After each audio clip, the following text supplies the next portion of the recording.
Ship 30 completes testing for Flight 5.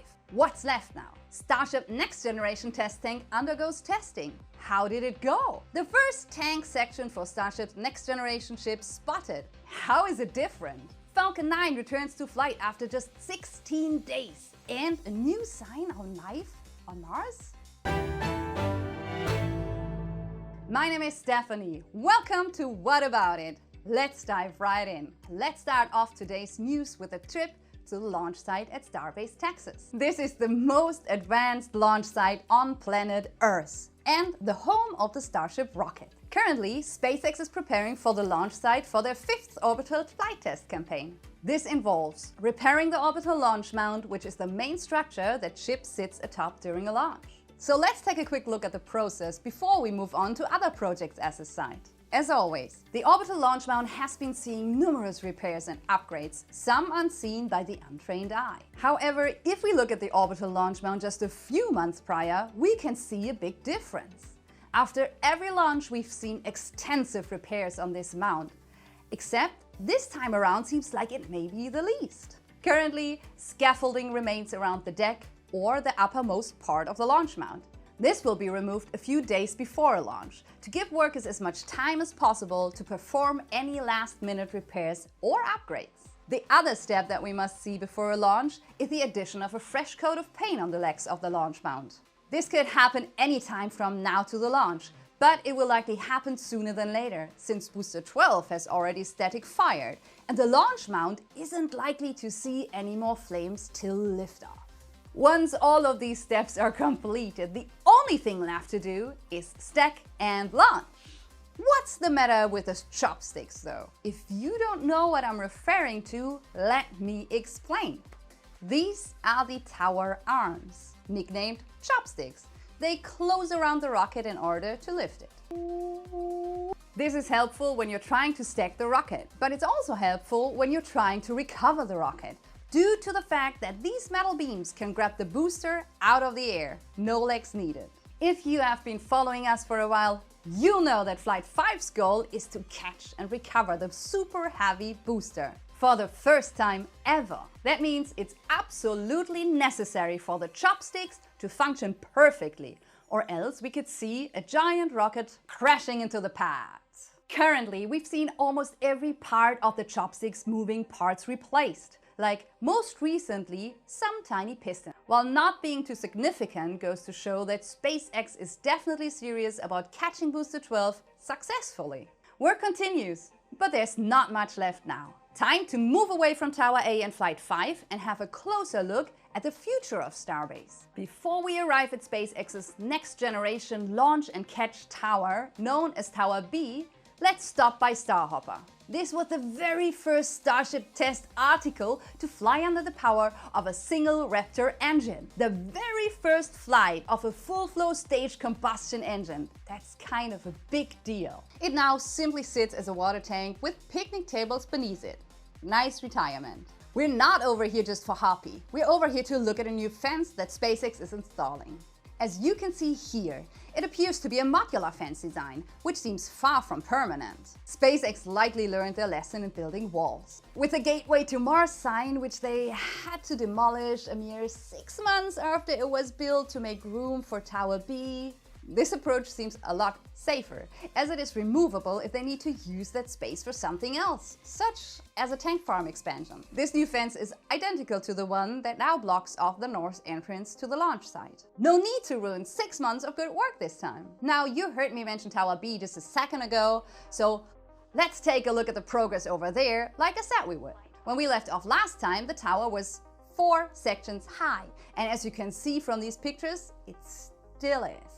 This could be changing, however, as the 5th section is about to go up. At the time of the recording, the massive CC-8801 crane was still connected to section 4 atop the rest of the tower after its lift. This is because SpaceX must weld and bolt the tower sections together before they can move on to make sure it's secure so it can lift the world's heaviest rocket. However, this will likely change in the next couple of days, and the crane will be hooked up to the next section ahead of stacking. As a matter of fact, Section 5 is already at the launch site next to Tower B, and by the time you're watching this video, it may have been already stacked.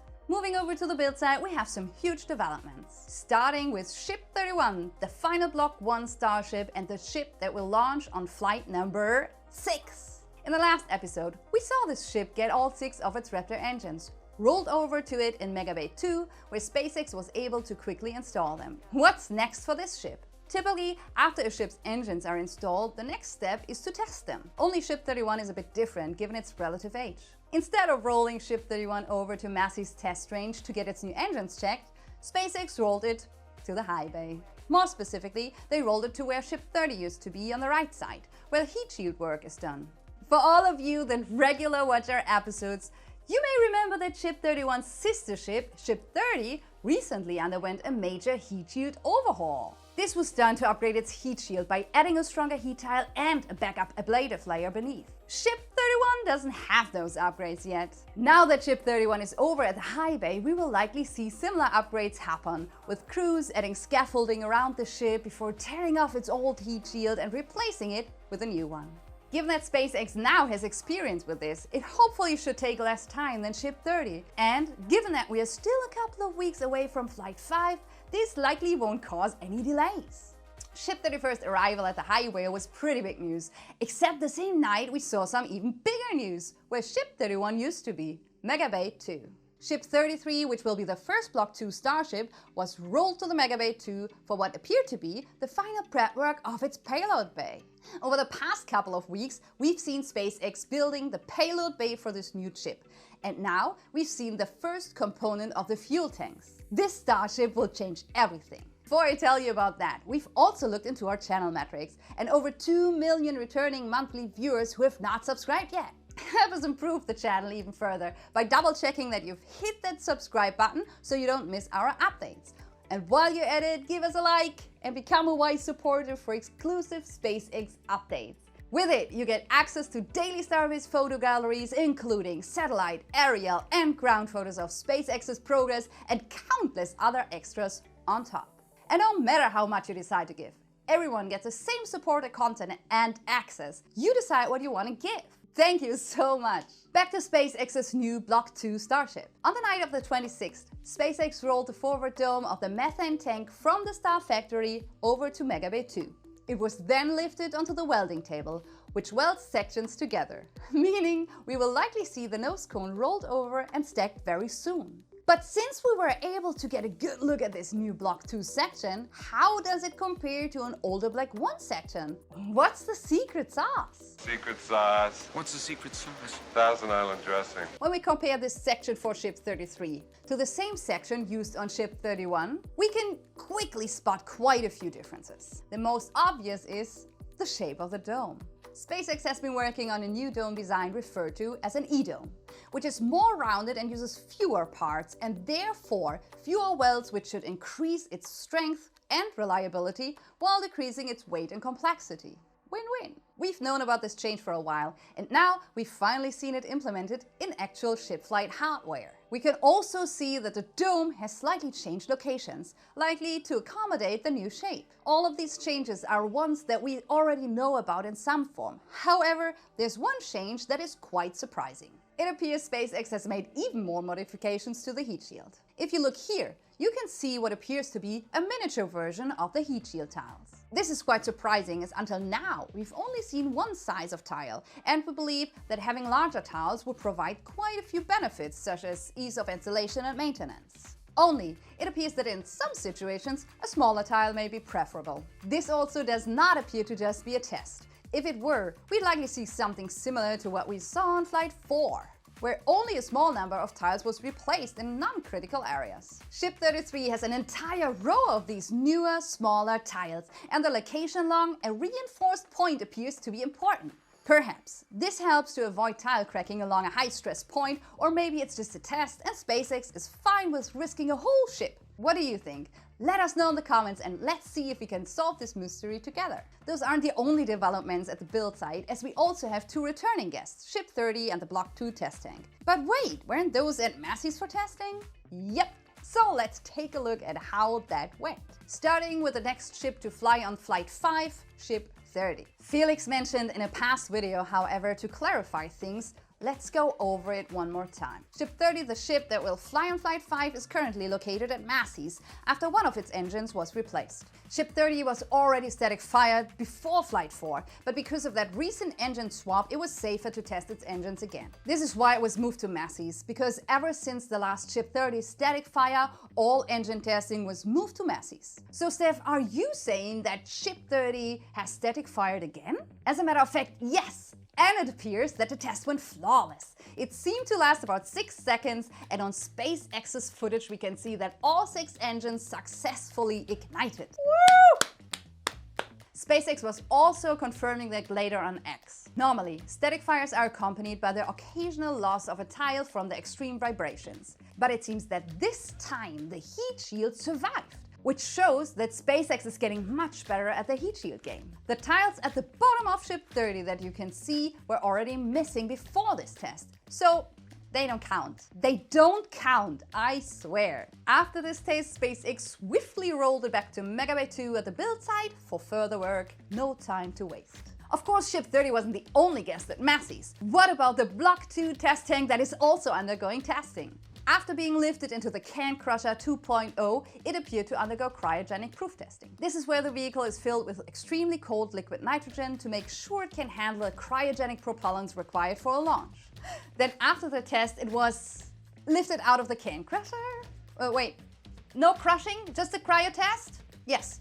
It appears either that cryo test was all SpaceX planned on doing for now, or there was some anomaly during testing. Just after it was lifted out, it was rolled back to the build site. From here we will have to see what SpaceX's plans are. However, it is unlikely we have seen the last of this test tank. Why? It was rolled back to the production site rather than the Sanchez storage site. Flight 5 is in full preparation. We can expect a launch towards the second half of August, my birthday! And the next-gen Block 2 Starship is already in the pipeline. Good news everywhere. Starship isn't SpaceX's only rocket though. After the unfortunate failure of the second stage of its workhorse Falcon 9 on the 11th of July, SpaceX couldn't fly any rockets. Let's just keep going with the good news, shall we? Because it looks like Falcon 9 is safe to fly again. After a recent statement provided by SpaceX and the FAA, it was let free from dangerous doghouse. SpaceX stated that the failure was due to a small leak of liquid oxygen caused by a crack in a pressure sensor. Sensors like this are designed to measure the pressure in a given area and send the data to the flight computer, which can assure the engine is running safely. Except in this case, the device designed to prevent an engine from exploding was the reason for it. How does a leak cause an engine to explode? When it comes to rocket engines, the precision needed to run an engine properly is magnitudes above what is required for something like a car or even an aircraft engine. In this case, the leak caused components related to delivering ignition fluid to freeze. The Falcon 9's Merlin engine uses an ignition fluid to ignite Falcon 9 engines. It's called TTAP, and it spontaneously combusts when mixed with oxygen. So no spark or fire is needed. Just mix and there you go, fire. When SpaceX tried to restart the second stage engine, the leaked TTAP caused the engine to, let's just say, ignite a bit too well. It performed a rapid unscheduled disassembly, boom, end of story. Now that SpaceX knows the cause of the failure, they can make changes to ensure that the Falcon 9 is safe to launch again. How long are all these changes going to take? A few months? A year? How about 16 days? Yep. After just 16 days, SpaceX was able to make changes to Falcon 9 to prevent this from happening again. One of these changes was removing the sensor altogether, as SpaceX found they could use other sensors to achieve the same result. They did the same with other sensors, which could also cause similar problems in the future. All of those changes appear to have worked. After some test fires and investigations, the FAA gave SpaceX permission to launch the Falcon 9 on the 27th, and the launch appeared to go flawlessly. This turnaround after a failure is incredible. It took SpaceX only 16 days to do what takes other rocket companies months or even years. To understand how fast this was, let me put this into perspective for you. Between the failed Falcon 9 launch and its return to flight, there was only one other rocket launch in the entire world. With this return to flight out of the way, SpaceX will spend some time catching up. Expect a lot of launches. This also means that delayed missions, such as Polaris Dawn, the first commercial spacewalk, should be back on track. With Falcon 9 back online, it's also back to being the only currently operational, reusable orbital class rocket in the world. Although it might not be alone for much longer. Other companies are fast approaching their first launches of similar vehicles, and 2 of them already have experience in reusing rockets. The first of these is Jeff Bezos' Blue Origin, which is the first company to successfully land a rocket from space propulsively. That rocket is tiny compared to SpaceX's Falcon 9 though. It cannot reach orbit, it can only fly short 100-kilometer flights to the edge of space and back. Straight up and down again. Whee! Except Blue Origin plans to change that soon. They've been working hard on the next generation rocket, the New Glenn, named after the first American to reach orbit. It will be orbital and reusable, just like Falcon 9. Blue Origin didn't just build a rocket as big as Falcon 9. Instead, they designed a rocket equivalent to Falcon Heavy. And this Hail Mary of a rocket is full speed ahead toward its first flight in late September. Blue has been conducting a series of tests to prepare for this, including recent landing leg tests. They may also conduct a static fire of the upper stage soon. We also call it New Glenn's interstage, the part of the rocket that connects the first and the second stage. In New Glenn's case, it also holds the canard fins, which help steer the booster to landing. They're equivalent to a SpaceX grid fin, less grid, more wing-shaped, and Blue Origin isn't the only company hot on the heels of SpaceX. The other company is Rocket Lab, which has been attempting to reuse its small Electron rocket, but landing it with parachutes for the past few years. That's not the rocket I'm talking about though. Instead, I am talking about their newer and larger Neutron rocket, which has the ability to land propulsively. It's similar in its capabilities to a Falcon 9. Recently, Rocket Lab shared pictures of Neutron's progress, showing off one of their tanks as well as what appears to be pieces of another tank dome. This is excellent news as Rocket Lab has been working on Neutron for the past few years. The original launch date was planned for 2024, but some delays pushed that back. Now that we're seeing physical hardware, it means Rocket Lab could be much closer to launch. We're fast approaching a point where reusable rockets will be as common as non-reusable rockets.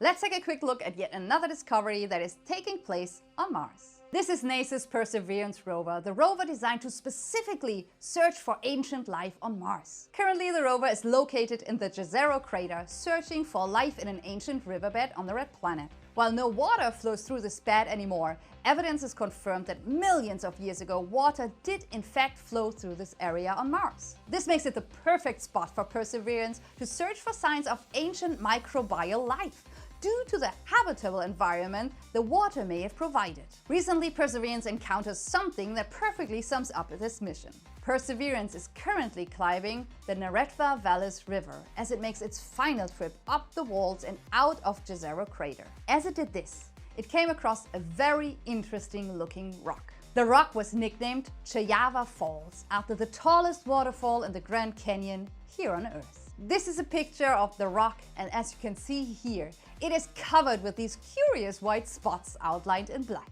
We also know that the water once ran through the rock due to these large veins which contain calcium sulfate that stretch across the rock. Oh, now the name makes sense. This makes it the perfect place to look for signs of life, especially things like microbes and algae. It's just that signs of water don't confirm life, and this is certainly not the only rock that has been found with signs of flowing water on Mars. What makes it interesting to scientists are those white and black spots that I mentioned earlier. They were spotted in a reddish patch on the rock between the 2 lines of calcium sulfate. Perseverance used many of its instruments to test and collect samples of Chayava Falls, even going as far as taking a rock sample for future testing and return to Earth before depositing it in the dirt. One of the theories that was proposed for how these spots came to be is that a chemical reaction took place on the rock, which then tattooed the rock with the aforementioned spots. This chemical reaction may have been used by microbial life millions of years ago as a heat or energy source which would make it the perfect environment for life to exist. Pretty convincing, right? Aliens did exist then. Hold your horses, because some counter theories have also been circulating. The most popular has to do with some tiny crystals that were also found on the rock. They are thought to contain olivine, which only forms in specific volcanic activity. This leads to the theory that maybe both the olivine and the sulfate, the signs of water, formed at the same time under extreme heat. It's possible that they formed under non-biological conditions due to the extreme heat that they could have experienced, if this is the case. However, I am staying optimistic due to the fact that we have one other piece of evidence. Perseverance has confirmed that the rock contains organic carbon-based compounds, which, while not being life itself, are essential for life. Other organic molecules have been found on Mars to date, but this is the first time that they've been found accompanied by signs of water and a possible energy source like these spots. This makes this rock possibly the most convincing evidence for ancient life that has ever been found on Mars. This is an exciting development, and it serves as another puzzle piece for all other searches for life on Mars. Remember, any data that we can collect about life or not will help further discoveries in our solar system. That's it for today. Remember to smash the like button, subscribe for more awesome content. This is what fuels the algorithm, and it helps us immensely. Check out our epic shirts in your favorite Space Nerd store. Link is in the description. And if you want to train your space IQ even further, watch this video next to continue your journey. Thank you very much for your watching, and you'll see Felix again in the next episode. It will be the first block to Starship. Okay. Till liftoff. Common as non-European ones. Yay! This is awesome.